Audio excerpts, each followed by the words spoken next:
পাশ থেকে যে আলো বের হবে তাদের মধ্যে থেকে যে একদম কম ঈমানদার, যার ঈমান একদম দুর্বল, তার বৃদ্ধাঙ্গুলের মাথা দিয়ে একটি নূরের ঝলকানি, নূরের আলো বের হবে। আমার নবী বলেন, কিয়ামতের ময়দানে হাসরের মাঠে যখন ওই বান্দার বৃদ্ধাঙ্গুলি দিয়ে নূরের ঝলকানি বের হবে, নূরের আলো বের হবে, আল্লাহ রাব্বুল আমিন তার ওই লাইটের মধ্যে, তার ওই বাতির মধ্যে এমন পাওয়ার দান করবেন, সে ওই নিভা এবং জ্বলা আলো দিয়ে তার জান্নাত খুঁজে নিবে। কিয়ামতের ময়দানে আল্লাহ রাব্বুল আমিন যখন ঘোষণা করে দিবেন, জান্নাতের ফয়সালা যখন হয়ে যাবে, তখন এই বান্দা যারা তওবা করে আল্লাহর দরবারে ফিরে এসেছে তাদের জন্য ডান এবং বাম পাশ থেকে আল্লাহ তাআলা নূরের একটি ঝলকানি তৈরি করে দিবেন, নূরের আলো সৃষ্টি করে দিবেন, সেখান থেকে আলো বের হতে শুরু করবে, আর সেই আলো দিয়ে তারা তাদের নিজের জান্নাত খুঁজে নেবে। তো রাসূল বলেন, তাদের মধ্যে থেকে যে একদম কমজোর ঈমান রেখেছে, একদম কম ঈমানদার, যার ঈমান একদম দুর্বল, তারও বৃদ্ধাঙ্গুলির মাথা দিয়ে আল্লাহ তাআলা একটা আলোর ব্যবস্থা করে দিবেন। সেই আলোটা কখনো জ্বলবে, আবার কখনো নিভবে। রাসূল বলেন, যদিও সেই আলোটা নিভে এবং জ্বলতেছে, তার ওই আলোর মধ্যে আল্লাহ তাআলা এমন একটা পাওয়ার দিবেন, সে ওই নিভা আর জ্বলা আগুন দিয়ে, নিভা এবং জ্বলা তার ওই আলোটা দিয়ে সে তার জান্নাত খুঁজে নেবে। বলেন সুবহানাল্লাহ। আল্লাহ রাব্বুল আমিন এরপরে বলতেছেন,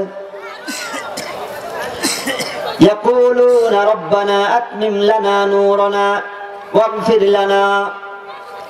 যখন এই মানুষগুলি আলো পেয়ে যাবে, আলো পেয়ে যাওয়ার পরে আল্লাহকে বলবে, আল্লাহ, পৃথিবীর সব মুফাসসিরগণ এর ব্যাখ্যা করেছেন, রব্বানা আতমিম লানা নূরানা, এর মানে হচ্ছে রব্বুল আলামিন হাসরের ময়দানে আমাদের জন্য যে আলো দিয়েছো, জান্নাতে যাওয়ার জন্য যে আলোটা আমাদেরকে গিফট করেছো,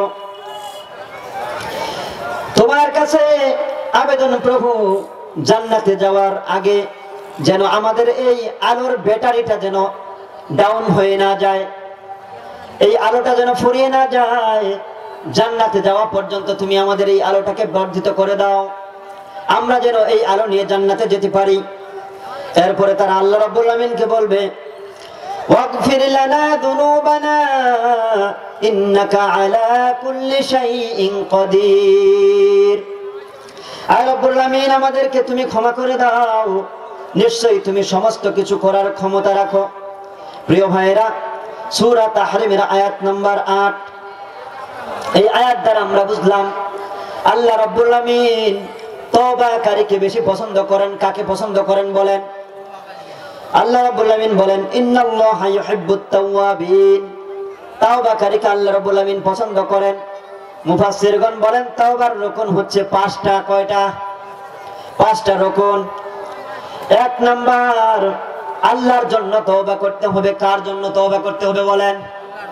আল্লাহর জন্য আমাদেরকে তওবা করতে হবে, গুনাহ ত্যাগ করার নিয়তে আমাদেরকে তওবা করতে হবে। আমরা যে তওবা করব, এই তওবাটা এমন হতে হবে যে আমি যেই গুনাহ করেছি ভবিষ্যতে আর কোনোদিন এই গুনাহ আমি করব না, এরকম প্রতিজ্ঞা আমাদেরকে করতে হবে। 3 নাম্বার আসছে, গুনাহ যেটা আমি করেছি, আগের কর্মকাণ্ড যেটা আমি করেছি, সেটার জন্য আমাকে লজ্জিত হতে হবে। কি করতে হবে বলেন? লজ্জিত হতে হবে, অনুশোচিত হতে হবে। 4 নাম্বার, দুনিয়ার বুকে আপনাকে প্রতিজ্ঞা করতে হবে, আমি যেই পথ থেকে ফেরত এসেছি, যেই কাজ থেকে আমি ফেরত এসেছি, আর কোনোদিন সেই কাজ আমি করব না, সেই গুনাহের পথে আমি কোনোদিন যাব না। 5 নাম্বার হলো, আপনার কাছে যদি বান্দার কোনো হক থাকে, সেই হকটাকে বুঝাইয়া দেওয়ার পরে তার কাছে ক্ষমা চেতে হবে, এরপরে আল্লাহর কাছে ক্ষমা চেতে হবে। আপনার কাছে বান্দার কোনো হক আছে, আপনি বান্দার হক নষ্ট করেছেন, রাসূল বলেছেন তার সেই হকটাকে আগে বুঝাইয়া দেওয়ার পরে এরপরে তার কাছে ক্ষমা চেতে হবে, এরপরে তোমাকে আল্লাহর কাছে ক্ষমা চেতে হবে। 5 নাম্বারটা খুব ভয়ঙ্কর। সম্মানিত হাজিরিন, এই জন্য তওবার রুকন হচ্ছে 5টা। এই 5টা আমরা বুঝে নেব ইনশাআল্লাহ। এরপরে ইমাম কুরতুবী রাহমাতুল্লাহি আলাইহি বলেন যে তওবা কবুল হওয়ার জন্য শর্ত হচ্ছে তিনটা। কয়টা?